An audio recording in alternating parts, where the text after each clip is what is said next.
Hallelujah. Tini jani po fa besi ambanga gbintere tera nyuno poka batna la ba fatna nan pastor Dindiok Williams bidang mena na Pastor Solomon don yenu mo mangana muwar yenu mo mangana muwana on ba batna katie mo gona na juban jan yenu mo man to leb den na den ba baka lon ka ta pak katie le agot mo wona bolla na ba mo wona ka da mo ka mo ka sa to wanne bona ba da mo wona te pa bon chian ke jile ko ba ga ti ta chiaro Oluedo.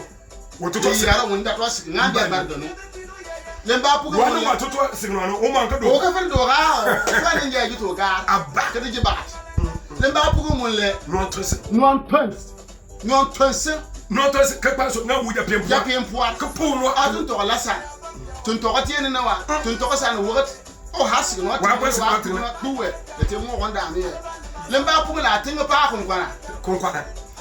Asa ba so be kon kwan na a jar tan na le kan fer buru samna na le tini ma bia de tan ko mo se no sata se ka na le tete dami le ba bia pugula na one thing pa ko na ba de piu woni jana o de piu woni jayo na gatin tini ma ngal bia kan fer po ponta nganta ala mo dami nga mo wen mo wen pa nga no to ko tie na wen na pa na wen be pa na mo fu ando be mo da ko fu da po kwa yogona na hale be mo wa mo ma na ti na ya ne ye no be yen saka mo won lebet ni bili ko kan sa ha ba kun pare ne ke agoto so ten pa won ba je fina mo bolla ne ka mo ke le ka trebe ne pa won ba fina ben ba na to lo tabi be la tin fara ko tuntuwe o be siamba kan sa su ku ka san we wa yona kan on karango tan ba de mo mo na pa bo te bia ba me bante